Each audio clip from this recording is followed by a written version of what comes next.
मैं जब ढोलक बजाने बैठी तो सबके पास अपने अपने कन्हैया थे, सब अपने अपने लड्डू गोपाल लेके आए थे तैयार करके, बहुत भव्य रूप से तैयार किया था सबने, और सबने सामने स्टेज पे बैठा रख दिया था, सबको बैठाया था। इतने सारे कन्हैया और उनके आगे बैठ के मैं ढोलक बजा रही थी। इतने कन्हैया के बीच में ना मुझे दो कन्हैया ना जाने ऐसे आकर्षित कर रहे थे ना, स्माइल, उनकी आंखें, उनकी मुस्कुराहट बहुत प्यारी लग रही थी, और मैं बस उन्हें देखे ही जा रही थी और वो मुस्कुराए ही जा रहे थे। मेरे को उस पल की एक एक बात याद करने की ज़रूरत नहीं है, क्योंकि मेरे पास से कभी गई नहीं। उन्होंने वाइट कलर की ड्रेस पहनी हुई थी, दोनों ने एक जैसे, बिल्कुल दो लड्डू गोपाल, बिल्कुल डिफरेंट, बिल्कुल अलग सबसे। भीड़ में अलग कहते हैं ना, भीड़ में अलग वो दो लड्डू गोपाल सामने मुझे दिखाई दे रहे थे, जिन्हें देख देख के मैं ढोलक बजा रही थी। मेरे साथ आंटी बैठे थे। आंटी को मैं बोल रही हूँ, आंटी आज लड्डू गोपाल को ज़्यादा अच्छे नहीं लग रहे? आंटी बोला, अरे ये तो रोज़ ही अच्छे लगते हैं, तेरे को आज कुछ ज़्यादा अच्छे लग रहे होंगे, ये तो रोज़ अच्छे लगते हैं, ऐसे ही होते हैं तैयार होके। मैंने कहा ठीक है, ढोलक बजा रही हूँ। मेरे अंदर अजीब अजीब भाव हो रहे हैं उन्हें देख के। फिर मैंने आंटी से पूछा, क्या मैं इनको गोद में ले सकती हूँ?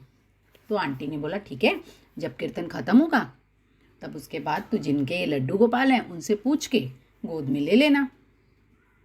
मैंने कहा ठीक है। आप यकीन करो, 2 से ढाई घंटे तक वो कीर्तन चला। उसमें सिर्फ भजन गा रहे थे, सब कृष्ण के भजन गा रहे थे और मगन थे, नाच रहे थे। और मैं नाच नहीं पा रही थी क्योंकि ढोलक मैं बजा रही थी। मन मेरा भी बहुत कर रहा था, लेकिन मैं नहीं नाच पा रही थी। और फिर मैं उन्हीं को देखे जा रही थी। ऐसा लग रहा था जैसे निहारे जा रहे हैं और मुझसे अपनी नज़रें चुराए जा रहे हैं, मुस्कुरा रहे हैं, नज़रें चुराए जा रहे हैं, मेरी नज़रें उनसे हटे ना। जानते हैं फिर क्या हुआ? फिर मेरे मन में ऐसा लगा कि कब मैं इनको गोद में उठा लूं, और किसके हैं ये। बस गलती पता है मुझसे क्या हुई कि मैं उन्हें उठा नहीं पाई, मैनर्स में आ गई, यानी कि थोड़ी सी शांत हो गई। बहुत ही भव्य सत्संग था तीज का। इतने अच्छे अच्छे भजन गा रहे थे ना सब।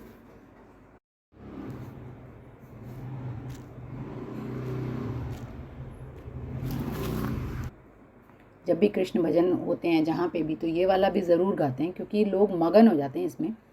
तो अपने अंदाज में कुछ लाइनें सुनाती हूँ। राधिका गोरी से बिरज की छोरी से, मैया करा दे मेरो ब्याह। ज़रूर सुना होगा आपने। ये भजन चल रहा है। अब उस भजन में मैं ढोलक तो बजा रही हूँ, मेरा मन भी बहुत कर रहा है नाचने का, लेकिन उन दो लड्डू गोपालों से मेरी नज़रें नहीं हट रही। उस सफ़ेद पोशाक में जिसमें सिल्वर का काम हो रखा है, इतने अद्भुत लग रहे थे वो, कि सब एक तरफ और वो दोनों एक तरफ। फिर आगे जानते हैं क्या हुआ? मन में इतना उतावलापन था फिर भी कि नहीं, मैं उसे अपने आप गोद में उठा लूँगी, तो पता नहीं वहाँ सब मेरे को आंटियाँ डांटे ना, कुछ बोले ना कि ऐसे भगवान को नहीं उठाते, इसलिए नहीं उठाया। आंटी से पूछा, उन्होंने बोला बेटा जिन आंटी के हैं पूछ के गोद में उठा लेना, तू कोई मना थोड़ी ना। मैंने कहा ठीक है। सत्संग खत्म हुआ, ढोलक मेरी बंद ही हुई थी कि एक आंटी उठ के आए और आंटी कहते बेटा ढोलक बजाना सिखाती है? मैंने कहा हाँ आंटी। कहाँ पे सिखाती है, कहाँ रहती है, वो सब मेरे से पूछने लगे। और मैं उनसे बात करते करते, उनको बताते बताते, उनके साथ और जिन आंटी के साथ मैं सत्संग गई थी, बाहर आ गई। प्रसाद लिया, बाहर आ गई, अपने घर की तरफ चली। जैसे ही अपने घर में घुसने वाली थी, मेरे को एक झटका सा लगा, जैसे मुझे किसी ने उस नींद से जगा दिया हो। मुझे झटका लगा और मुझे याद आया कि अरे मैंने उन दो लड्डू गोपालों को तो उठाया नहीं गोद में, जिन्हें मैं पूरे 2 घंटे से निहार रही थी। अब क्या करूं?